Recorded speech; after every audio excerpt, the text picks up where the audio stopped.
Well, several reactions continue to trail provisions of the amended Companies and Allied Matters Bill. It's not an act, actually, but the Corporate Affairs Commission says it's not aimed at witch-hunting churches or any other organization, but it warns that those who fail to comply will have themselves to blame. Lara Afolayan reports. The President's assent to the amended Companies and Allied Matters Act has generated several reactions. In the wake of the development, a Cama 2020 hashtag surfaced on Twitter, condemning the document as suppressive. The Socio-Economic Rights and Accountability Project, SERAP, has particularly spoken against the law on social media. It now wants the President to repeal it in 14 days or face legal action. Religious bodies have also been making their reservations known on the issue. The Corporate Affairs Commission now dismisses these arguments as untrue. It says it is only trying to make organizational procedures fall in line with best practices. This is not targeted at any particular group, but what we have done is to bring our laws to be consistent with what obtains in other countries. Some of these provisions were borrowed from the Charities Act of the UK. And even with what we have, we are nowhere close. We are still not as stringent as what you have under the Charities Act. The Commission, however, sends a note of warning to those who fail to comply with the law's provisions, as they risk facing applicable sanctions. This is against the background of hopes the legislation will improve the country's ease of doing business. The law has brought in a lot of innovations towards entrenching the ease of doing business initiatives of the government to support businesses, but particularly small and medium-scale enterprises. We've also strengthened the legal framework for registration and regulation of associations registered as incorporated trusts. One of the arguments put in place by the authorities in defense of the bill's full disclosure clause is that foreign donors who give Nigerian entities funding support desire to know how such monies are utilized. The Corporate Affairs Commission says organizations that cannot comply with provisions of the amended Cama may have to deregister with the Commission. Implementation of the new laws may likely begin in October after they have been gazetted by the legislature. Lara Afolayan, TVC News, Abuja. Now let's make more sense of this. I have the Registrar and Chief Executive Officer of the Corporate Affairs Commission, Alhaji Garba Abubakar. He's joining me live from Abuja to talk more on this. Alhaji, thank you very much for your time. We talked about this some weeks ago and we are here again today. Thank you so much for having me. Now, there have been unease, or I would not say uproar, over this Companies and Allied Act issues, which was signed on the 7th of August. Like I said earlier, we talked about this before now, and now tell us more about the new changes and the gray areas that remain, we could say, unattended to at the moment. Okay, thank you so much. The new law has 870 sections, and is divided into 7 parts. 167 sections are completely new, while 91 sections modified some of the provisions of the repealed act. There are a lot of innovations. Unfortunately, the negative narrative on associations seems to even becloud all the successes that is supposed to be recorded with these new changes. This law is intended to achieve 2 objectives. 1, to entrench and codify the ease of doing business principles of the government, and 2, to strengthen the regulatory framework and provide for greater disclosures by entities registered by the CAC. On ease of doing business, so many innovations have been introduced. The issue of statutory declaration, the mandatory statutory declaration by a legal practitioner at the point of registration of a company is now made optional. If you are the owner of the company or your agent can simply do a statement of compliance, and that statement will suffice for the purpose of the company registration. And this will reduce the cost of registration, because what the World Bank measures is not just the time it takes to register. They also measure the number of processes and the cost. And one significant area of cost was actually the professional fees that is usually paid to the agent engaged in the formation of the company. So since it is now optional, it means the owner himself can do a simple statement of compliance, and CAC will accept that as sufficient proof that the requirements of the law has been complied with. So the cost that is usually factored for professional fees constitutes almost 60% of the total cost of registration. This is automatically taken out.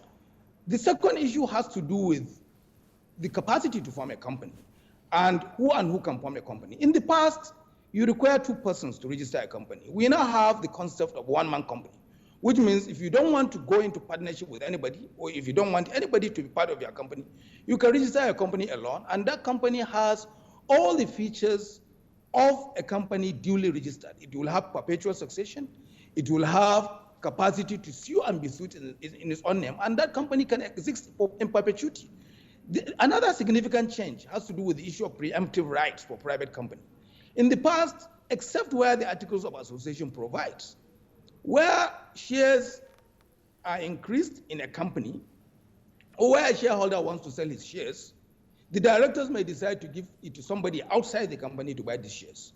But the law now requires that, as of right, anybody that wants to leave the company must give the first option to the existing shareholders. It's only when they refuse to buy or when they decline that you can bring an outsider to buy the shares. Another significant change has to do with weighted shares. In the past, every share must carry 1 vote. Even where you have preference shares, they must carry 1 vote. But the law has now relaxed the rule. You may have preference shares that may carry more than 1 vote in certain circumstances. Another issue has to do with small companies. There are certain exemptions that have been given to small companies because, as I have said, this law is aimed at promoting ease of doing business and promoting small and medium enterprises. So in the past, there was a mandatory requirement for every company to have a secretary. Whether a secretary does anything or he doesn't do anything. We all know that some of these companies are very small in nature.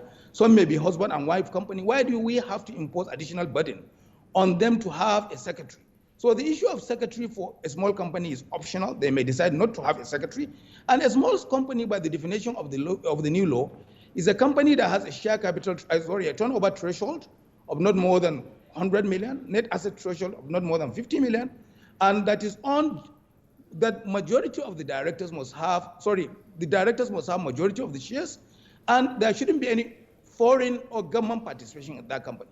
But as I have mentioned in earlier engagements, we are looking at the possibility of harmonizing these provisions with what obtains in the Finance Act with respect to the turnover threshold of small company to make our laws uniform. The Finance Act talks about turnover threshold of 25 million. The law has given the CAC the right to either raise or reduce the turnover threshold. So very soon after the gazetting, we'll come up with regulations that will actually bring down the turnover threshold to 25 million and net asset threshold to 12.5 million. Another issue has to do with the issue of disclosure of persons with significant control, which is beneficial ownership. I think I have alluded to this in our earlier engagement. This is one critical area that will bring our laws in line with the various anti-corruption initiatives of the government and to make it in line with some of the commitments the Nigerian government has entered into under the Open Government Partnership, the Extractive Industry Transparency International, and the Financial Action Task Force commitments. All these international organizations, their membership, to be a member, you are required to have a register, a public register of beneficial ownership. Until now, we didn't have the enabling legal framework. With what we have now under Cama, every company, if you are a shareholder in any company with a share capital threshold of 5% or voting right of 5%, or where you, by virtue of your position, you control the appointment of the majority of the directors, or you exact any form of influence or control in the way the company is being run, the law says you must disclose that capacity immediately you become such, and whenever the company is filing annual returns, that information has to be disclosed. Another issue is the issue of company seal. The use of common seal is now optional. A company may choose not to have a seal. Another significant change has to do with the legal framework for resolving insolvency. Until now, the law provides for receivership and liquidation. These two processes, the company, any company that borrows money was usually at the mercy of the lender. There was no provision where the company on its own or on its own terms will provide ways of resolving this insolvency. It's either they pay the money as demanded by the lender, or the lender will exercise his right to appoint a receiver, and where the receivership could not recover all the money, then they go into liquidation. And we all know that most receivership end up in the companies, in those companies being liquidated. So we now have a legal provision that allows for company voluntary arrangement, where the company may approach the court to appoint an administrator from outside the company that will manage this company and to ensure that, one, the creditors are paid, and two, to take care of the interests of other stakeholders. And these stakeholders may include employees and even the government that gets taxes from this company. So this is a good opportunity for companies to resolve their insolvency without actually getting the lender to exercise his right, which is usually a hostile process that ends up killing the company. With this new arrangement, you will preserve jobs. One issue that arose from this new arrangement is the provision that says those that are qualified to be accredited as insolvency practitioners should include members of BRIFAN. People have questioned that BRIFAN is a private organization. But the truth is, at the moment, we do not have any professional body in Nigeria that actually trains people on business rescue other than BRIFAN. And other organizations like ICSAN, like ICANN, they all started as private organizations before they get their charter. So we cannot say, and the argument does not even hold water, because there are so many other organizations that are private but are recognized by status. Okay. Even the membership of the board of the CAC, you have representatives from Nigerian Bar Association, which is a private organization. You have representative from the Manufacturers Association of Nigeria, which is a private organization. You have a representative from NASIMA, which is also a private organization. So people should look at the objective and what it seeks to achieve. And the law didn't say this should be exclusive to members of BRIFAN. The law says if there is any other profession that CAC feels it should accredit as members, so that CAC still has the power to look at other professions. Maybe if there are lawyers outside membership of BRIFAN that the CAC thinks are qualified to do business rescue, they will be accredited, or other accountants. Registrar, let me butt in now. Well articulated now. I think there needs to be more sensitization. Nigerians need to really understand what is at stake and all of this you've itemized. But I want to be particular now with regards to, like you also said, issues around association. CAN has come out and rejected a section of that act. You have said this is not targeted at anybody. In a statement on August 20th, they described the act as unacceptable to them.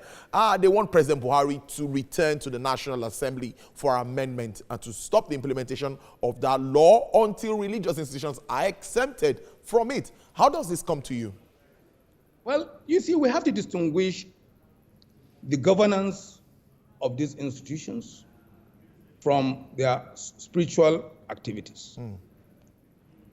The law says where two or more trustees are appointed by any community of persons bound together by custom, religion, or kinship, or where any body or association established for any religious, literary, scientific, cultural, or such other purposes, then they may apply to register, and the trustees will be the legal representatives of the association, and they become a corporate body.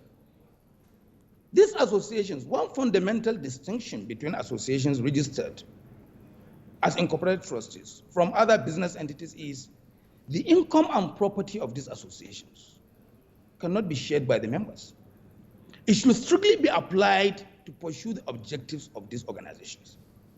And this income, even where the trustees are the sole contributory to this income, it cannot be their personal property. It's no longer their personal property, and they are accountable. And what the law simply provides is, where you have cases of misconduct or misappropriation, or where it is desirable for the purpose of protecting the property of the organization, or ensuring the proper application of this property for the objective for which that association is established, or where there is any fraud or in the public interest, CAC may suspend a trustee and appoint an interim manager. But in addition to this provision under section 839 subsection 1, subsection 7 says there has to be an inquiry. So a CSE cannot just by fiat remove a trustee. And I cannot understand why people are afraid of accountability. If you are a trustee, you are accountable. You have to divulge the assets of the organization from your own assets. And nobody will remove you without subjecting you to inquiry. You will have the opportunity to defend yourself. You will be heard. You are even entitled to legal representation. If at the end of it, it is found that you are culpable, CSE can suspend you. And after you are suspended, that is not the end. If you still do not agree with this, then you can go to court. And CSE cannot just suspend on its own, because the law requires that the minister's approval is required. The Honorable Minister of Trade has to approve the report. You have to go through the process of Administrative Proceedings Committee, even after, which is chaired by the Registrar General with membership from the departments and the Ministry of Trade, even and some observers, though the observers may not have voting right. But even where the Administrative Proceedings Committee has finished its own assignment, the report must be tabled before the board of the commission. Our board comprises of a chairman who is independent. Then you have representatives of the Nigerian Bar Association, representatives of NASIMA, representatives of MAN, representatives of Institute of Chartered Secretaries and Administrators, representative of National Association of Small and Medium Enterprises, representatives of Federal Ministry of Justice, Federal Ministry of Finance, Federal Ministry of Industry, Trade and Investment. So all these people are there to look at this report. It's only if they are satisfied that the recommendations are okay, then they will now recommend to the minister, and the minister will approve. So nobody will just be removed just like that. You see, this law, what we are trying to provide, one, as I said, is to strengthen the regulatory framework. And on other grounds, outside what is enshrined in subsection 1, CSE cannot suspend without recourse to the court. And what are we talking about? Within the association, the power to suspend lies even with the general membership. But the challenge we have, most of the associations that are bill registered, there is no difference between the trustees and the members. An association that you may think has 1,000, 2,300 members, if you check our records, you discover that the trustees are the only members on the record. And by law, they're the only members that can take decisions for the association. So where these trustees are culpable, how do you expect them to suspend themselves? How do you expect them to suspend themselves? So they will entrain themselves and cover up for all this. In addition to that, the law now requires that there must be accountability. The association must file its financial statements every year with the CSE together with its annual returns. And the account must be audited. And they must maintain income and expenditure records on day-to-day basis. Every money earned has to be recorded. Every money spent has to be recorded. Registrar Chief Executive of the Corporate Affairs Commission, I think we have to continue this discussion. It's really getting interesting, particularly with regards to how it affects association. There's definitely going to be a part 2 of this, but this is much time can take today. Thank you very much for joining us on the show. It's been very brilliant and incisive having you talk to us on this issue. Thank you so much. Thank you so much. Thank you so much. Thank you.